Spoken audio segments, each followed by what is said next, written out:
जय श्री कृष्ण। राधे राधे।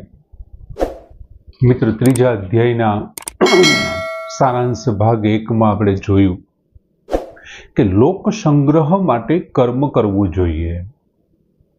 સંસારમાંથી મળેલી આપણી આ જે કાંઈ શરીર છે, ઇન્દ્રિય, મન, બુદ્ધિ, એ બધું આપણે સંસારને સોંપી લોકહિતાર્થે, લોક સંગ્રહાર્થે નિષ્કામ ભાવે કર્મ કરવું જોઈએ। બીજું, ભગવાને એક બહુ સરસ વાત કરી મિત્રો કે તમે જે કરોતા હોવ છો ને, ત્રીજો અધ્યાય એક તો આપણને માહિતી આપે છે કે જે આપણે કરીએ છીએ ને એ આપણા સંતાનો જોઈને કરે છે। ઘણી વખત આપણે કહેતા હોઈએ કે જેવું તમે વર્તન કરો છો ને એવું જ વર્તન તમારા સંતાનો કરવાના છે, કેમ કે એમાંથી શીખે છે।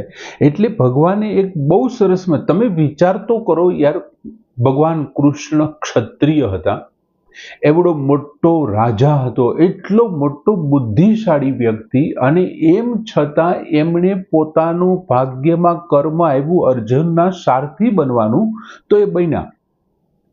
જ્યારે મહાભારતના યુદ્ધ ચાલતું હતું ત્યારે સૂર્યાસ્ત થઈ જતું હતું, ત્યારે બધા જ લોકો પોતપોતાની છાવણીમાં જતા રહેતા, ખુદ અર્જુન પણ જતો રહેતો। ત્યારે ભગવાન કૃષ્ણ અશ્વને છોડી અને અશ્વને પાણી પીવડાવવા લઈ જતા, એમના અશ્વના શરીર ઉપર લાગેલા કોઈ મેલ છે એ સાફ કરતા, કાંટાઓ કાઢતા અને એ સિવાયનો ખરેરો કરતા। તમે વિચાર તો કરો, એ પિતાંબરની અંદર અશ્વ માટે ચંદી લઈને આવતો હશે ત્યારે ભગવાન કૃષ્ણ કેવો લાગતો હશે। આખા દિવસના ભૂખા અશ્વોને જ્યારે ભગવાન કૃષ્ણ પોતાના પિતાંબરના છેડાને આ બે બાજુ પકડી અને ઘોડાને, અશ્વને આપવા માટેનો ચંદી લઈને આવતો હશે, એ કેવો લાગતો હશે ભગવાન કૃષ્ણ। કોઈ કવિઓએ આમનું પણ વર્ણન કરવાની જરૂર છે।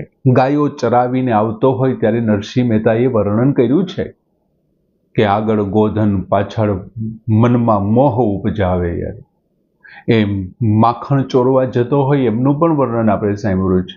એટલે ભગવાન કૃષ્ણ આ કામ શું કામ કરે છે? ઘોડાને ખરેરો કરવો, એને ચંદી નાખવી, ઘોડાને પાણી પાવા જવું, કેમ કે ભગવાન કૃષ્ણના ભાગ્યમાં જે આ સારથી તરીકેનું કામ આવ્યું છે ને, એ સારથી તરીકેનું કામ એ ઉત્તમ રીતે નિભાવવા માંગે છે। અને કેટલાય લોકો, ખુદ કૃષ્ણ એમ કહે છે કે ઘણા લોકો મારા માર્ગને અનુસરે છે। જો હું મારું સારથી તરીકેનું કામ બેસ્ટ નહીં કરું, સારું નહીં કરું ને, તો લોકો પોતાનું કામ સારું નહીં કરે, કેમ કે મારા અનુયાયી ઝાઝા છે અને શ્રેષ્ઠ વ્યક્તિઓના કામને બીજા લોકો અનુસરે છે, એ સમજાવવા માટે ભગવાને વાત કરી છે। બીજું મિત્ર, કદાચ એવું બને કે હું દેશ લેવલે શ્રેષ્ઠ નથી, હાલો, હું રાજ્ય લેવલે ગુજરાતમાં શ્રેષ્ઠ નથી, કદાચ એવું પણ બને કે હું રાજ્યમાં શ્રેષ્ઠ નથી, કદાચ એવું બને હું જિલ્લામાં, તાલુકામાં, મારા શહેરમાં કે પછી મારી સોસાયટીમાં, મારા વોર્ડમાં, સોસાયટીમાં હું કદાચ શ્રેષ્ઠ નથી, પણ મારું એક પરિવાર છે, એમની અંદર મારું આ જે કંઈ જ્ઞાન છે મને શ્રેષ્ઠ ગણે છે કે નહીં? મારું કુટુંબ છે, મારા પડોશીઓ છે, મારા મિત્રો છે, એ મને એમ કહે છે કે ભાઈ ખરેખર તું ગીતાજીનું આ કામ કરે છે, સારું છે, તો એમની દ્રષ્ટિએ શ્રેષ્ઠતા થઈ। તો મારું આ કામ છે એ શ્રેષ્ઠતા જો મને અપાવતું હોય ને, તો આ જોઈને બીજા લોકો અનુસરશે કે ભાઈ વિષ્ણુએ આવું કર્યું હતું, આપણે આવું કરવું જોઈએ, આપણી પાસે આ છે, આપણે કરીએ। હાલો, સમજાય છે તમને? એકે કર્યું છે એટલે ભગવાન કૃષ્ણ પોતે કહે છે કે જ્યારે તમારા કામની નોંધ લેવાતી હોય, તમારા કામનું જ્યારે કોઈ અનુસરણ કરવાનું હોય ને, ત્યારે તમારે શ્રેષ્ઠ તમારું જે કર્તવ્ય છે। માટે હે અર્જુન, તું જે વિચારે છે, તું મહાન યોદ્ધા છે, અનેક યોદ્ધાઓ તારા વાતને અનુસરે છે, તારા વર્તનને અનુસરે છે, ત્યારે તું આવું ન કરી શકે યાર, તું તારા કર્તવ્યમાંથી નિવૃત્ત ન થઈ શકે, તારે તારું યજ્ઞ કર્મ કરવું જોઈએ। બીજું આટલું જ નહીં, તારે એમનું પ્રમાણ આપવાની ભગવાને વાત કરી છે। જો તારે પ્રમાણ આપવું પડશે, અને પ્રમાણ શું કામ? આપણને એમ થાય કે અનુસરણ કરવું કે પ્રમાણ આપવું, બેમાંથી કરવું શું? તો આપણે બહુ વ્યવસ્થિત રીતે સમજાયું હતું મિત્રો। એમાં આપણે 5 ગણાની વાત કરી હતી। તમે જ્યારે અનુસરણ કરો છો ને, કોઈ પણ કાર્ય તમે જ્યારે કરો છો ને, ત્યારે અનુસરણ કરવા વાળા ઉપર 5 ગણી અસર થાય છે। અને જ્યારે તમે પ્રમાણ આપો છો ને ત્યારે બે ગણી અસર થાય. તો પછી અનુસરણ જ શું કામ ન કરવું, પ્રમાણ શું કામ આપવું? તો કે તમે જે કાળમાં છો, જે પરિસ્થિતિમાં છો, જે સંપ્રદાયમાં છો, તમે જે જગ્યા ઉપર છો ને ત્યાં તમે એટલા જ લોકોને માત્ર પ્રભાવિત કરી શકશો. જો તમે પ્રમાણ આપશો ને તો તમારા સિવાયના આશ્રમવાળા, વર્ણવાળા, તમારા સિવાયના કોઈ દેશવાળા, વ્યક્તિઓવાળા, દાખલા તરીકે યુએસના એક રાષ્ટ્ર પ્રમુખે થોડા સમય પહેલા, એટલે કે 3-4 જણા પહેલા, એ જે રાષ્ટ્ર પ્રમુખ હતો એણે એક સૂત્ર આપ્યું અને આખા વિશ્વએ એ સૂત્રને સ્વીકાર્યું હતું કે આઈ કેન. માત્ર 2 જ શબ્દો, આઈ કેન, હું કરી શકું. આ એનું પ્રમાણ છે. શું છે? આ એનું પ્રમાણ છે. આઈ કેન, હું કરી શકું. ત્યાર પછી ઘણા લોકોએ યુ કેન, તું કરી શકે, મોટિવેશન માટે એવું સૂત્ર આપ્યું હતું, યુ કેન, તું કરી શકે. એટલે મિત્રો, ભગવાન કૃષ્ણ કહે છે પ્રમાણ આપવું જોઈએ. હું મારું કર્મ છોડી ન શકું શ્રેષ્ઠતાથી, મારી પાસે જે કુદરતે મને આપ્યું છે શ્રેષ્ઠતાથી. એટલે આપણા ભાગ્યમાં, આપણા જે કર્તવ્યમાં આવ્યું છે ને એમને આપણે પૂરેપૂરું કરવું જોઈએ, જેમ ભગવાન કૃષ્ણ કરે છે. 3જો અધ્યાય આપણને બહુ સારી સલાહ આપે છે. બીજું, ભગવાને એક વાત એ પણ સરસ કરી કે જો હું મારું કર્મ છોડી દઈશ ને, તો અર્જુને જે પહેલા અધ્યાયમાં એમ કીધું હતું, ભગવાન જો હું મારું કર્તવ્ય પાલન કરીને યુદ્ધ કરીશ ને તો વર્ણશંકરતા બનાવનારો થઈશ, વર્ણશંકર પેદા થશે. અને ભગવાન કહે છે જો હું આ કાર્ય છોડી દઈશ ને તો વર્ણશંકરતા બનાવવા વાળો થઈશ. એટલે અર્જુનના પક્ષથી તદ્દન જુદો પક્ષ છે. અર્જુને કાર્ય કરવાથી અને ભગવાને કાર્ય ન કરવાથી વર્ણશંકર થાય. અને પછી એ સમજણ આપી. આપણે એમના એ સમજાવી દીધા છે બધા શ્લોક, એટલે એમાં બહુ નથી પડતા. પણ મિત્રો, એ વાત સાચી છે કે તમે કોઈ પણ કામમાં જ્યારે નિષ્ફળ જાઓ છો ને ત્યારે હંમેશા યાદ રાખજો, તમે તમારા પરિવારના મનમાંથી પણ ઉતરી જાઓ છો. સમજાય છે તમને? તમે તમારા પરિવારના મનમાંથી ઉતરી જાઓ છો. તમારો પરિવાર તમારો જે માન રાખતો હતો, જે મર્યાદા જાળવતો હતો, જે તમને સન્માન આપતા હતા ને, એ સન્માન, એ માન, એ મર્યાદા, એ બધું ઓછું થઈ જશે, બંધ થઈ જશે, તૂટી જશે. એમને કારણે પછી તમે શું કરશો? તમારા પરિવારને બાદ કરી અને બીજાના પરિવાર સાથેના સંબંધોનો વિકાસ કરશો. તો વર્ણશંકરતા થઈ કે નહીં? થઈને વર્ણશંકરતા. એટલે ભગવાન કૃષ્ણે બહુ સરસ, મિત્રો હંમેશા યાદ રાખો કે જ્યારે આપણે કોઈ કર્તવ્ય, હોઈ શકે અર્જુનની જેમ કદાચ આપણી દ્રષ્ટિએ કોઈ કર્તવ્યનું પાલન આપણા માટે ઘોર કર્મ પણ હોઈ શકે. અર્જુને જે રીતે સમજાવ્યું કે સવારથી સાંજ સુધી માત્ર હિંસા જ કરવાની, અને એ પણ પોતાના લોકોની, એવું બનવા જોગ છે. એટલે વર્ણશંકરતાની વાત કરી. બીજું, કોઈ પણ જ્ઞાની મનુષ્ય, ગમે તેવો મનુષ્ય કેમ નથી, ભગવાને આમની પહેલા જ કીધું હતું, કોઈ પણ વ્યક્તિ જાતું ક્યારેય પણ અકર્મણ, કર્મ કર્યા વિના રહી શકતો જ નથી. જ્ઞાની મનુષ્ય છે એ પોતાની રીતે કર્મ કરે છે, એમની પાસે જે આવડત છે, જે જ્ઞાન છે એ પ્રમાણે. પણ ભગવાને ચોખવટ કરી કે જ્યારે તમને હજારો લોકો અનુસરતા હોય, ભગવાનને ખબર હતી કે ભારતના બહુ ઓછા વ્યક્તિઓ વધારે પડતા જ્ઞાની છે, બાકી બધા અનુસરણ કરનારા છે. જ્યારે વધારે પડતો સમાજ તમારું અનુસરણ કરતો હોય ને મિત્રો, ત્યારે તમારી એ નૈતિક ફરજ છે કે તમે તમારા સમાજને ભ્રમિત ન કરો.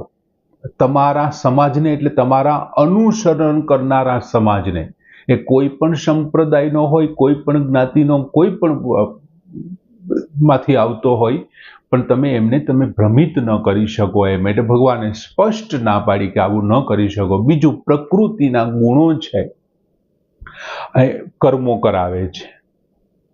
પ્રકૃતિના ગુણો છે એ કર્મ કરાવે છે, દરેકને કર્મ કરાવે છે. અને પ્રકૃતિના ગુણો કરાવે છે ને છતાં શરીરે શું સમજી બેસે છે કે હું કરતા છું. ભગવાને તો સ્પષ્ટ વાત કરી.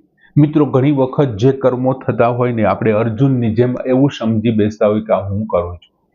બાકી એ જે આ બ્રહ્માંડ નયનતા, એ એમની ઈચ્છા ન હોય ને તો એક પાંદડું પણ ન હલે. એક પાંદડું પણ ન કોઈ હલાવી શકે. એટલે જે કંઈ કર્મો થઈ રહ્યા છે ને એ બધા જ કર્મો એમની ઈચ્છાથી થાય છે. પ્રકૃતિના ગુણો એમના ગુણોમાં વર્તી રહ્યા છે. તમે એમાં કાંઈ છો જ નહીં, માત્ર એક તમે નિર્વાહ માટેનું એક સાધન છો અને પ્રકૃતિના ગુણો કર્મ કરાવે છે. એટલે ભગવાન કહે છે કે તું આ બધા જ કર્મો, જો તને એવું લાગતું હોય કે આમનાથી મને પાપ લાગશે, આમનાથી આ થશે તે થાય, એક કામ કર, તું બધા કર્મો મને સોંપી દે, સમર્પિત કરી દે, સંન્યસ્ત, મને તું બધા જ કર્મોને સોંપી દે. પણ શરત એ છે, આસક્તિ, મમતા અને સંતાપ રહિત થઈ જા. તું એક તો આસક્તિ રહિત થઈ જા. આ યુદ્ધની અંદર તને જીત મળે, હાર મળે, જે કાંઈ મળે એ આસક્તિ રહિત થઈ જા. બીજું, મમતા. મિત્રો, ઘણી વખત એવા પ્રસંગો આવે ને આપણી મમતા મને અને તમને ખેરી લે, ખેંચી લે.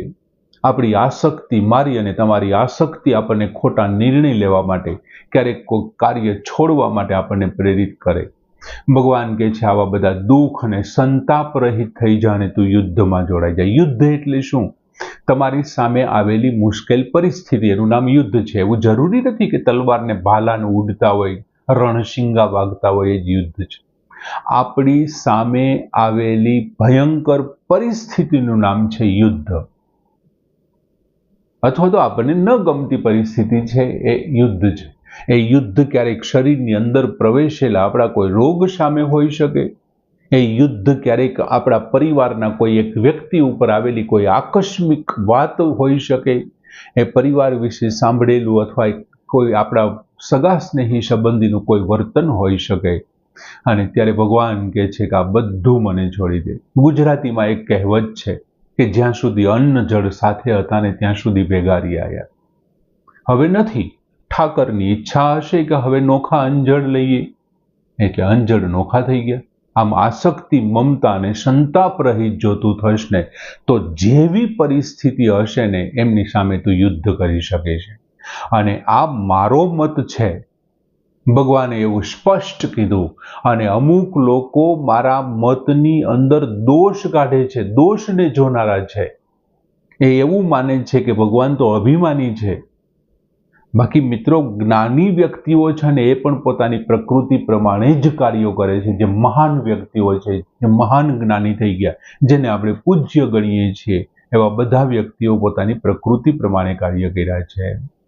બીજું, ભગવાને એ પણ વાત કરી કે દરેક મનુષ્યને જે ઇન્દ્રિયો છે ને એ ઇન્દ્રિયોની અંદર સંસારને ચલાવવા માટે આ પ્રકૃતિમાંથી જન્મેલો સંસાર અને સંસારમાંથી મળેલું આ શરીર અને એમાંથી મળેલી આ ઇન્દ્રિયો છે ને એમાં રાગ અને દ્વેષ બંને વ્યવસ્થાપિત થયેલા છે. અને આ બંને છે ને મનુષ્યના શત્રુ છે. તમે કોઈની સાથે અનુરાગ, રાગથી, આસક્તિથી જો તમે એમની સાથે જોડાઈ ગયા અથવા દ્વેષને કારણે તમે કોઈને, રાગને કારણે તમે પ્રવૃત્તિશીલ થયા અને દ્વેષને કારણે તમે નિવૃત્તિશીલ થયા, ભગવાન ના પાડે છે કે એ તો તમારા રાગ દ્વેષનું પોષણ આપનારા છે. એટલે ભગવાને ત્યાર પછી બહુ સરસ મજાનો એક સ્પષ્ટ વાત કરી કે કદાચ એવું બને કે આ રાગ દ્વેષથી આ બધું તારે છોડીને બીજું, મિત્રો, ઘણા લોકો એવું કહેતા હોય છે કે ભાઈ તમને લાગે તમારું કામ સહેલું છે ને એટલે તમે આવા બધી વાતો કરો, અમારું કામ કરો તો ખબર પડે. સવારથી સાંજ સુધી 45 ડિગ્રી તાપમાનમાં એ ટોપલા ઉપાડો તો ખબર પડે.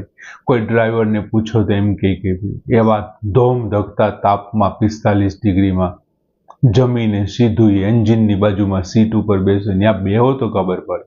શિક્ષક હોય એમ કે લાગે તમારી ઘરે એક છોકરો નથી હચવાતો, અમે એવા 50 લઈને બેઠા યાર, હાંજ થાય ને તો મગજ ફાટી જાય છે યાર, બપોર થાય છે ત્યારે. ભગવાને કીધું શ્રેયાન સ્વધર્મ વિગુણ. કદાચ ગુણોની ખામી વાળો હોઈ શકે. અર્જુનને એવી વાત કરે છે ભગવાન કે કદાચ ગુણોની ખામી વાળો હોઈ શકે, પણ શ્રેયાન સ્વધર્મ વિગુણ. મિત્રો, ભગવાન એવું કહેવા માંગે છે કે જે કાર્યની અંદર તારી રોજી રોટી છે ને એમને તું ધૂતકારમાં યાર. જે કાર્યથી તારા પરિવારનું પેટ ભરાય છે, જે કાર્યથી તું તારી બધી જરૂરિયાત પૂરું કરે છે, જે કામને એને તું પ્રેમ કરતા શીખ, ભગવાન એમ કહે છે. આપ એક જ શબ્દ કાફી છે, શ્રેયાન સ્વધર્મ વિગુણ. કદાચ ગુણોની ખામી વાળો હોય ને તો પણ તારો પોતાનો ધર્મ છે, તારો જે સ્વધર્મ છે ને એ કેવો છે? શ્રેયાન, કલ્યાણકારી છે. પરધર્મ ભયાવહ, જો એ પંક્તિનો છેલ્લો શબ્દ એ શ્લોકનો પરધર્મ, સારી રીતે આચરવામાં આવેલો પરધર્મ, બીજાનો ધર્મ ભયપ્રદ છે, એ તને ડરાવશે, બીક આપશે, ભયપ્રદ છે, કેમ કે વારસાઈ તારી પાસે એમના લક્ષણો નથી. બીજું, સ્વધર્મ વિશે આપણે ત્યાં બહુ ચર્ચા કરી હતી કે હું મારા જે બિઝનેસમાં છું, મારી સામે જે મારા સગા સ્નેહી સંબંધીઓ છે, મારા સંતાનોનું પાલન પોષણ એ મારું ગૃહસ્થી તરીકેનો સ્વધર્મ છે. મારા આંગણે કોઈ મહેમાન આવે તો એને સાચવવા એ મારો સ્વધર્મ છે. અને ભગવાન એમ કીધું, ખરેખર તો આ એક જ શ્લોક છે ને આપણા ભારતીય સમાજના વ્યવસ્થાપન માટે પૂરતો છે. આનાથી કોઈ બીજી જરૂર જ નથી. જો કોઈ આ શ્લોક ખરેખર સમજાવી દે ને તો, અથવા સમજી લે ને તો, આ એક જ શ્લોક આપણા ઇન્ડિયન કલ્ચર માટે પૂરતો છે યાર. ભારતીય સંસ્કૃતિને ધરોહર કહેવાય ને એ આ શ્લોક છે એમ. પછી છેલ્લે તો અર્જુન ત્યાં પણ પૂછે છે કે ભગવાન, જો આ બધું આમ હોય, ઘણી વખત આપણને ઈચ્છા ન હોય ને એમ છતાંય આપણે જાણતા હોવા છતાં પાપ કરવા માટે પ્રેરાતા હોઈએ છીએ. આપણે ગર્ગ સંહિતામાં દુર્યોધનનું ઉદાહરણ ત્યારે આપ્યું તો એ શ્લોક સમજાવતી વખતે. અને અર્જુન ભગવાનને પૂછે છે, એ કોનાથી પ્રેરાઈને આમ કરે છે? ત્યારે ભગવાન કહે છે, બીજું કાંઈ છે નહીં, આ બધું કામનાઓને કારણે થાય છે. અને એ કામનાઓ કેટલી બધી છે, કેવી રીતે, ક્યાં રહે છે? પેલા ભગવાન વાત કરે છે કે ઇન્દ્રિય, મન અને બુદ્ધિની અંદર એ એમના નિવાસ સ્થાનો કીધા છે. માટે આ ત્રણને કાબુમાં રાખો મિત્રો, ઇન્દ્રિયોને, મનને અને બુદ્ધિને. ગંગા સતીએ પોતાના ભજનમાં એમણે કેટલું બધું ગીતાજીને સાક્ષાત્કાર કર્યો હશે, તમે વિચારો તો ખરા, કે મેરું તો ડગે પણ જેના મન ન ડગે રે પાનવાય. નરસિંહ મહેતાએ ગીતાજીને કેટલા બધા સાક્ષાત કર્યા હશે કે વાચ કાચ મન નિશ્ચલ રાખે. વાચ એટલે વાણી, કાચ એટલે ચારિત્ર્ય, તો પછી ઇન્દ્રિયો જ થઈને, અને મન નિશ્ચલ રાખે. વિચારો તો ખરા એ લોકોની મહાનતાને યાર. એટલે ભગવાને વાત કરી કે ભાઈ આ પ્રેરાઈને કામ અને ક્રોધ છે. અર્જુને પ્રશ્ન કર્યો કોનાથી પ્રેરાઈને આવું થાય છે? ભગવાને વાત કરી કે આ રીતે પ્રેરણા એમને મળે છે અને આવું થાય છે.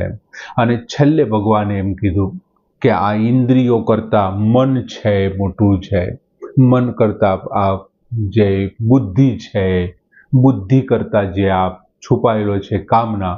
અને 43મા શ્લોકમાં છેલ્લે ભગવાન એમ કહે છે કે આ બુદ્ધિથી પરને જાણીને બીજા કોઈની જરૂર નથી, પોતાનાથી પોતાને વશ કરવાની વાત છે.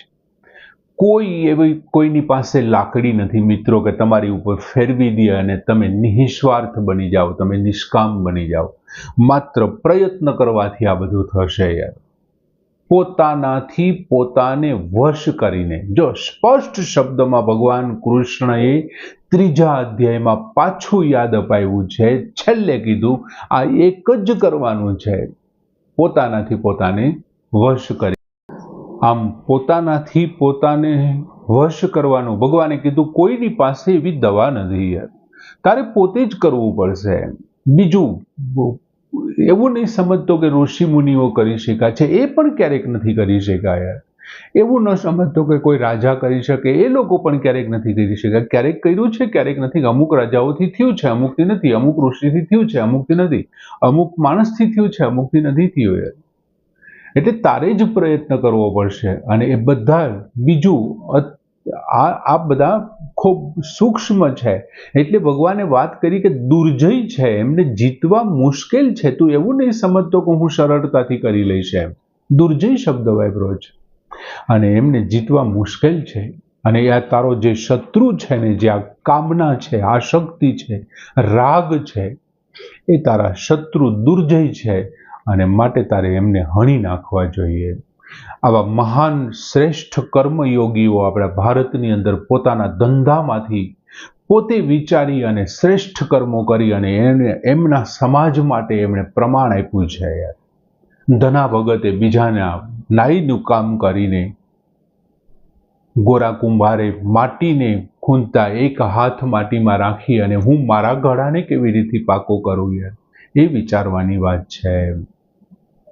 અને આપણા પુષ્કળ એવા વ્યક્તિઓ છે, રોહિદાસ છે, ગોરા કુંભાર છે, જેમણે આ પોતાના ધંધામાંથી લઈ કોઈ ખેડૂત છે ખેતરની અંદર નિંદામણ કાઢતો હોય ત્યારે એમને યાદ આવે કે હું પાકને બચાવવા માટે આ નિંદામણ કાઢું છું અને પાક સારો થાય છે, તો મારી અંદર પણ કામ, ક્રોધ, આસક્તિ, મોહ એમનું નિંદામણ મારે કાઢવું જોઈએ. અને મહાનતાને પામ્યો છે.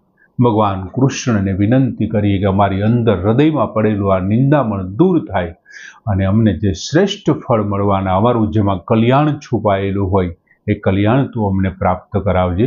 અને આ ત્રીજા અધ્યાયના સારને પૂર્ણ કરીએ છીએ. જય શ્રી કૃષ્ણ.